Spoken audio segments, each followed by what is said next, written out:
नमस्कार, मैं विष्णु शर्मा आप सभी का आपके ही अपने चैनल विष्णु एडीपी में हार्दिक स्वागत करता हूं। और आज मैं लेकर आया हूं बहुत ही अच्छी मॉरल स्टोरी जो आपको जरूर पसंद आएगी।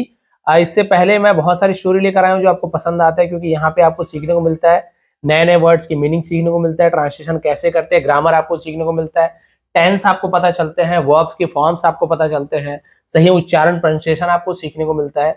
तो लगभग एक स्टोरी में हर चीज कंप्लीट हो जाती है, इसलिए स्टोरी बहुत ही अच्छी होती है, आपको सुनने में मजा आता है, मोरल भी मिलती है और इंग्लिश भी साथ ही साथ सीखते जाते हैं। चलिए वैसी है कि बहुत अच्छी स्टोरी लेकर आया हूँ, the wise old lesson. Wise यानी होता है बुद्धिमान, ओल्ड यानी बूढ़ा, लेसन यानी होता है सबक, यानी कि एक बुद्धिमान बूढ़े की सबक। अब ये बुद्धिमान बूढ़ा व्यक्ति कौन था, कौन सा सबक? तो वैसे ओल्ड यानी पुराना भी होता है, लेकिन स्टोरी में एक बूढ़े आदमी के बारे में दिया गया है, तो आप ऐसे निकालेंगे वाइज, ज ऐसे गजल वाला ज टाइप से आवाज निकलता, वाइज नहीं बोलेंगे, वाइज ऐसे। तो भाई अब देखते हैं ऐसे क्यों दिया गया है, ये जो बूढ़े की कौन सी सबक थी, क्या आपको सीखने को मिलेगा। चलिए स्टार्ट करते हैं। पसंद आए तो प्लीज लाइक करेंगे। थोड़ा फोकस में आपको प्रॉब्लम दिख रहा हो क्योंकि मोबाइल आज थोड़ा दूसरा है मेरा। इससे पहले जो मोबाइल यूज करता था वो चार्ज नहीं था, बिल्कुल भी 0% में था, क्योंकि मुझे टाइम से वीडियो डालना रहता है, इसलिए मैं दूसरा मोबाइल से यूज कर रहा हूँ। बाकी आपको दिख रहा होगा क्लियर क्या लिखा हुआ है। Buntilal was a rich old merchant. Buntilal was यानी था, यानी एक, रिच यानी अमीर, ओल्ड यानी बूढ़ा, मर्चेंट यानी व्यापारी। ठीक है, बंटीलाल एक बूढ़ा अमीर व्यापारी था।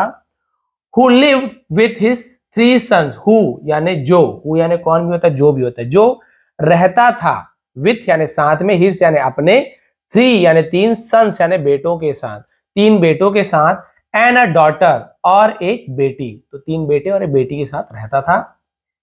As old age caught up, as क्योंकि या फिर जैसे, ओल्ड एज यानी बुढ़ापा, कॉट अप यानी जकड़ लिया था, पकड़ लिया था, जैसे बुढ़ापा ने उसे जकड़ लिया था, या फिर क्योंकि बुढ़ापा ने उसे जकड़ लिया, तो एज यानी जैसे, क्योंकि दोनों मतलब होता है, क्योंकि बुढ़ापा ने उसे पकड़ लिया था, जकड़ लिया था। He could hardly work with the same fervour, यहां तक देखते हैं, दैट ही यूज्ड टू। ठीक है, फुल स्टॉप तक देख लेते हैं, है ना। ही कुड, ही यानी वह, कुड यानी सकते थे, क्या कर सकते थे, हार्डली यानी मुश्किल से, वर्क यानी काम, वो मुश्किल से काम कर सकते थे, विथ यानी से या साथ में, द सेम फर्वर, सेम यानी वही, फर्वर का मतलब क्या होता है, फर्वर का मतलब होता है जोश, उत्साह। ठीक है, दैट जो, ही यूज टू वो किया करते थे, यूज टू का हम यूज कब करते हैं, जब कुछ किया करते थे तो यूज टू का यूज करते हैं। आई यूज टू प्ले, मैं खेला करता था, आई यूज टू रन, मैं दौड़ा करता था, आई यूज टू स्टडी, मैं पढ़ा करता था, तो यूज टू का मतलब ये होता है। तो इसका पूरा मतलब पता चल गया, क्योंकि वो बुढ़ापे ने उसे जकड़ लिया था, तो वो वैसे ही पुराने जोश के, है ना, वैसे ही जोश के साथ मुश्किल से काम कर सकते थे जैसे वो किया करते थे, यानी पहले ऐसे काम नहीं कर पाते थे। Bunty Lals only daughter was married to a tradesman। ठीक है, अब यहां पे देखते हैं, बंटी लाल है ना, बंटी लाल की अपॉस्ट्रोफी का की के, बंटी लाल की ओनली सिर्फ, डॉटर, तो यहाँ पे ओनली यानी सिर्फ नहीं, इकलौती बोलते हैं, ओनली यानी इकलौती, जो केवल एक हो, इकलौती क्योंकि बेटी एक ही थी, तो यहाँ पे इकलौती के लिए भी ओनली का यूज करते हैं। बंटी लाल की इकलौती बेटी वॉज यानी थी, मैरिड यानी शादीशुदा थी, टू या शादी हुई, टू अ ट्रेड्समैन। अब ट्रेड्समैन का मतलब क्या होता है, दो मतलब होता है, एक होता है बनिया, एक होता है शिल्पकार जो मूर्ति वगैरह बनाते हैं, लेकिन यहाँ पे बनिया ही होगा, व्यापारी है तो बनिया से बोल सकते हैं, तो बनिया से उसकी शादी हुई, हो गई थी। She was happy with her husband. ठीक है, सी वॉज वह थी, हैप्पी यानी खुश थी, विथ यानी साथ में, हर हस्बैंड यानी अपने, वैसे हर यानी उसके उसकी होता है, लेकिन अपने के लिए भी यूज करते हैं हर या इसका यूज। ठीक है, अपने पति के साथ खुश थी।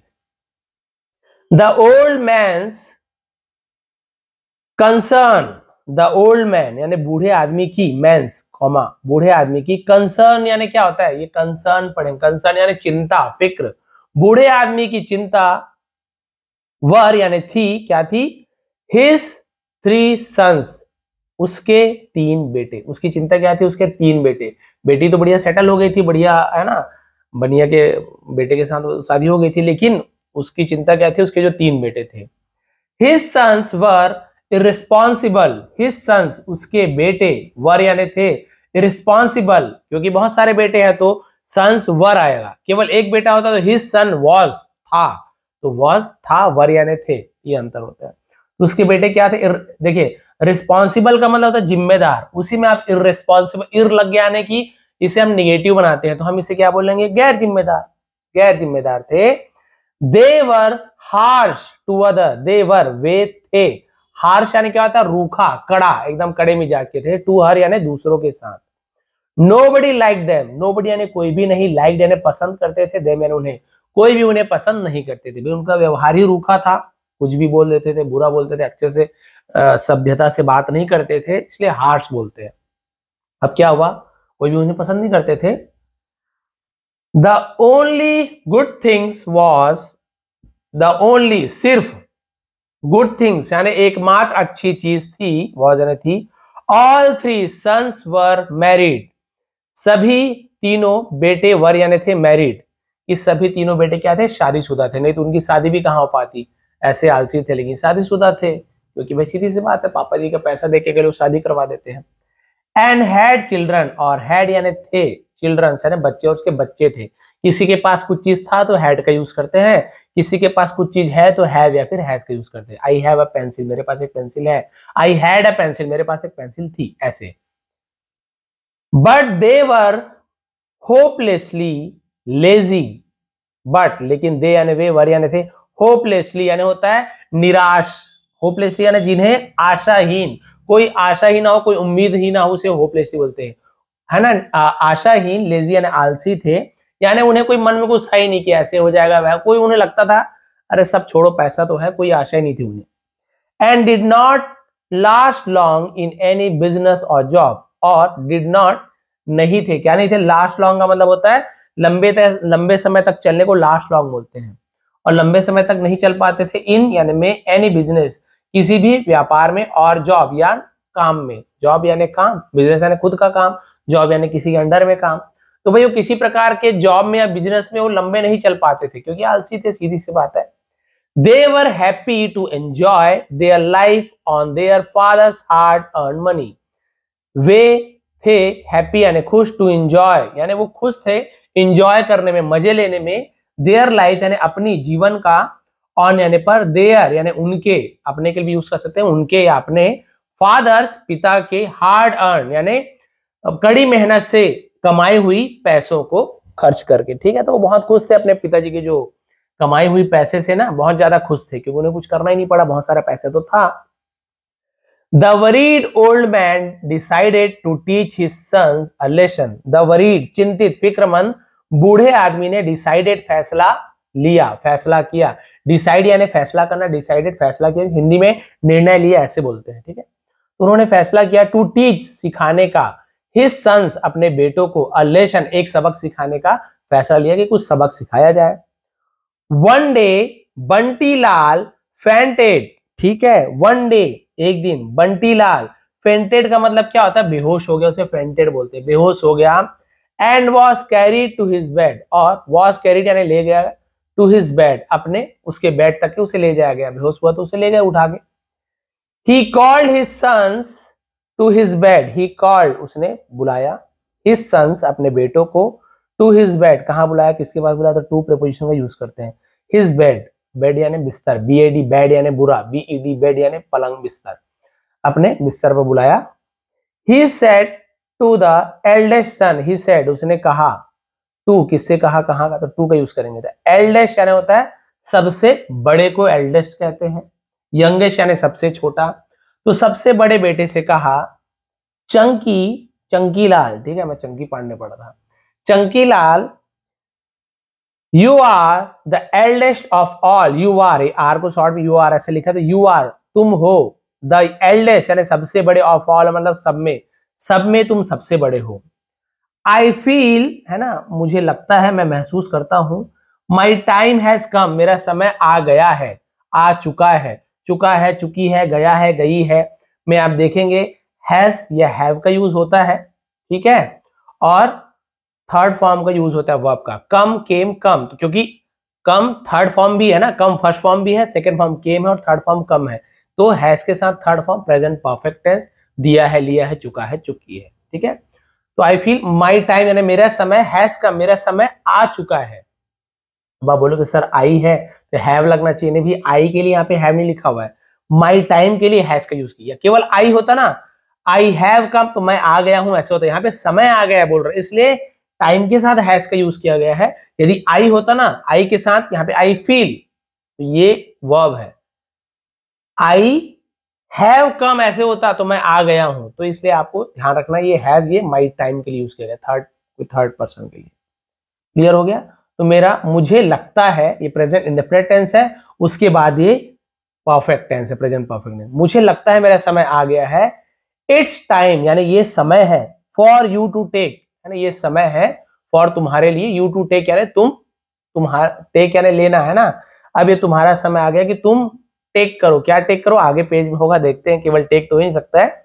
अब समय आ गया कि यू टेक, हाँ ये पूरा है, यू टेक केयर। अब ये पूरा है, टेक केयर यानी होता है देखभाल करना। समय आ गया है कि यू टेक केयर, तुम देखभाल करो, of your brothers and your family. Of यानी कि योर ब्रदर्स अपने भाइयों की, और तुम्हारे परिवार की, तुम्हारे भाइयों और परिवार की देख रेख करो, तुम्हारा समय आ गया है। Then he said to all his sons, तब उसने कहा, टू किससे कहा? ऑल हिज सन्स, अपने सभी बेटों से कहा, कम एंड सी, आओ और देखो, if there is any teeth in my mouth. There is, if यदि, या की के लिए भी इफ के, की देयर इज यानी है, एनी टीथ कोई दांत, इन माई माउथ मेरे मुंह में, देखो कि क्या मेरे दांत में, सॉरी मेरे मुंह में कोई दांत है, एक भी दांत है क्या, थोड़ा देखो तो। नो नहीं, there is no tooth in your mouth, there is नहीं है, नो टूथ यानी कोई भी दांत, इन योर माउथ तुम्हारे यानी आपके मुंह में। अब आप बोलोगे सर यहाँ पे टीथ लिखा हुआ है, यहाँ पे टूथ लिखा हुआ है, दोनों में अंतर क्या है? टीथ बहुवचन होता है टूथ का, टूथ यानी एक दांत को टूथ बोलते हैं, और टीथ यानी एक से ज्यादा दांत को टीथ बोला जाता है, तो ये अंतर है। उसने बोला कि क्या कुछ दांत है मेरे मुंह में, तो बोले कि no tooth in your mouth यानी तो आपके दांत में एक भी दांत नहीं है आपके मुंह में। तो टीथ और टूथ हम बोलते जरूर है टूथ पेस्ट करके, लेकिन एक दांत को टूथ और एक से ज्यादा दांत को टीथ कहा जाता है। क्योंकि ऐसे नई नई जानकारी आपको मिलता है तो प्लीज लाइक करेंगे। बेटों ने बोला एक भी दांत नहीं है पापा जी आपके मुंह में, सैड द सन्स, है ना। बेटों ने कहा, से का सेकंड फॉर्म सैड होता है, से यानी कहना, सैड यानी कहा। You are so old, you are यहाँ पर भी शॉर्ट में आर को ऐसे लिख दिया कॉमा है, ऐसे ARE है। यू आर आप हो, सो ओल्ड बहुत बूढ़े, आप बहुत बूढ़े हो। How can there be any in your mouth, how can कैसे हो सकता है, देयर बी यानी है ना वहां, एनी इन योर माउथ आपके मुंह में कैसे एक भी दांत हो सकता है ना, एनी यानी कोई भी, आपके मुंह में कैसे कोई भी दांत हो सकता है। Added the youngest son, added यानी आगे जोड़ना कहना, द यंगेस्ट सन छोटे बेटे ने आगे कहते हुए आगे उसने कहा कि आपके मुंह में कैसे एक भी दांत हो सकता है। आफ्टर सम टाइम यानी कुछ देर बाद, the old man called out again, बूढ़े आदमी ने कॉल्ड आउट अगेन फिर से, है ना, फिर से कहा, फिर से पुकारा, सन्स बेटो, सी देखो, if my tongue is there in my mouth, कि मेरा जीभ है ना, मेरी जीभ इज यानी है, देयर, देयर हम केवल सब्जेक्ट के रूप में यूज करते हैं, इन माई माउथ क्या मेरे मुंह में जीभ है। पहले दांत पूछे तो बोले दांत तो एक भी नहीं है, अब बुला के पूछ रहे देखो क्या मेरे मुंह में जीभ है। ऑफ कोर्स यानी हाँ बिल्कुल, देयर इज इट है ना, देयर इट इज हाँ है, हाँ वहां है, आपके मुंह में दांत है, सॉरी आपके मुंह में जीभ है। लाफ द सन, लाफ यानी हंसे, लाफ यानी हंसना, लाफ्ड हंसे, द सन्स बेटे हंसे, हंसने लगे, इसको क्या हो गया, मरने के समय आ गया तो थोड़ा सा बोलते ना सठिया गए ऐसे टाइप से, ये हंस रहे हैं, ये क्या पूछ रहे दांत और जीभ को। अब देखिए ये जो मोरल उन्होंने दिया ना, आपको मजा आ जाएगा, बोले वाह क्या बढ़िया शिक्षा मिली है। व्हाट डू यू लर्न, है ना, व्हाट डू यू लर्न, तुमने क्या सीखा है, तुम क्या सीखते हो, फ्रॉम दिस, तुम इससे क्या सीखते हो, माय डियर सन मेरे प्यारे बेटे, तुम इससे क्या सीखते हो। आस्क्ड द ओल्ड मैन, बूढ़े आदमी ने पूछा, आस्क यानी पूछना, आस्क्ड पूछा second form. Seeing the puzzle look on their faces क्योंकि बहुत सारे हैं तो फेसेस, सीइंग देखकर, द पजल यानी बोलते हैं ना हैरान, है ना एकदम विचलित, लुक यानी वही उनका जो दिखावा, उसका चेहरा जो दिख रहा था, ऑन देयर फेसेस उनके चेहरे पर, है ना हैरानगी भरी उस लुक को देखकर, है ना उसके दृश्य को देखकर, वो समझ गए कि इनको कुछ समझ नहीं आ रहा है। ही कंटिन्यूड, उसने कहा, अब वो समझा रहे हैं, उनको तो कुछ समझ ही नहीं आया क्या बताना चाहते हैं। अब क्या बोल रहे देखिए, आई हैड माई टंग, है ना, आई हैड मेरे पास है मेरा जीभ, मेरे पास मेरी जीभ थी, हैड मेरी जीभ मेरे पास थी, बिफोर यानी पहले, I got my teeth, I got मुझे मिला, प्राप्त हुआ, माई टीथ यानी मेरे दांत मुझे मिलने से पहले ही मेरा जीभ था। भाई कोई बच्चा जन्म लेता है तो दांत तो नहीं रहता, बाद में दांत आता है ना, लेकिन जीभ बचपन से ही था, पैदा होती ही जीभ था। माई टीथ डिकेड, मेरी दांत, डिकेड यानी क्या था, सड़ गए हैं, डिकेड बोलते हैं, है ना, क्या बोलते हैं, डिकेड, मेरे दांत सड़ गए, बिकॉज क्योंकि, देवर हार्ड एंड स्टिफ, देवर वे थे, हार्ड कड़े, एंड स्टिफ रूखे, मेरे दांत सड़ गए, मेरे दांत टूट गए क्योंकि वो कड़े और रूखे थे। बट माई टंग, लेकिन मेरी जीभ, स्टिल रिमेन्स, अभी तक बनी हुई है, स्टिल रिमेन्स यानी अभी भी है, देयर वहां, है ना, बिकॉज क्योंकि, it is soft and flexible, ये है सॉफ्ट यानी नर्म और फ्लेक्सिबल लचीला, ये नर्म और लचीला है, इसलिए अभी तक मेरी जीभ बने हुए हैं। अब आप समझे क्या बोलना चाह रहे हैं, वो बोलना ये चाहते हैं कि भाई मैं जब पैदा हुआ तब से मेरी जीभ थी और अभी तक मेरा जीभ है, मरने वाला हूं, लेकिन मेरा दांत जबकि बाद में पैदा हुआ तो उसको बाद में मरना चाहिए था ना मेरे दांत को, लेकिन वो पहले बाद में पैदा हुआ और पहले मर गया, यानी मेरे दांत पहले जड़ गए। क्यों? क्योंकि वो कड़े और रूखे थे। मेरी जीभ पहले भी थी और अभी भी है क्योंकि वो नर्म है ना और लचीला है। बंटीलाल डाइड, बंटीलाल मर गया, बट नॉट लेकिन नहीं, बिफोर यानी पहले, टीचिंग द इंपॉर्टेंट लेसन, है ना, महत्वपूर्ण सबक सिखाने से पहले, दैट की ओनली फ्लेक्सिबिलिटी, केवल लचीलापन, लास्ट लॉन्ग, लंबे समय तक, इन लाइफ, जीवन में रहता है, केवल जो सॉफ्ट पना है, लचीलापन है, वो ही लंबे समय तक जीवन में रहता है। The three sons change their stiff, तीनों बेटों ने बदला, देयर यानी अपना, उनका, स्टिफ एटीट्यूड यानी जो कड़ा व्यवहार था उसे, अपना आदत को बदला, एंड बिकेम मोर एडजस्टिंग, और बिकेम बन गए, हो गए, मोर यानी ज्यादा, एडजस्टिंग का मतलब होता है समायोजन करने वाला, नियंत्रित करने वाले, अपने आप को एडजस्ट करने वाले बन गए, यानी कभी किसी की बात को जल्दी बुरा नहीं मानते थे, अपने आप को बदल लिया।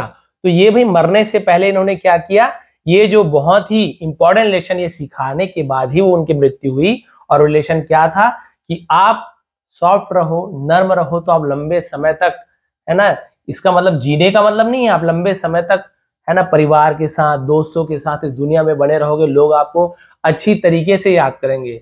लेकिन यदि आप कड़े और रूखे रहते हो, सभी के साथ हार्श आपका एटीट्यूड है, आपका, है ना, व्यवहार है, तो आप लंबे समय तक नहीं बने रहोगे, सबके लिए आप मर जाओगे, सबके लिए आप टूट जाओगे, यानी सब आपको कोई भी, है ना, अपने लाइफ में नहीं चाहेगा। सीधी सी बात है, आपको लाइफ में नहीं चाहेगा तो आपके रहने ना रहने का क्या मतलब, कोई मतलब नहीं।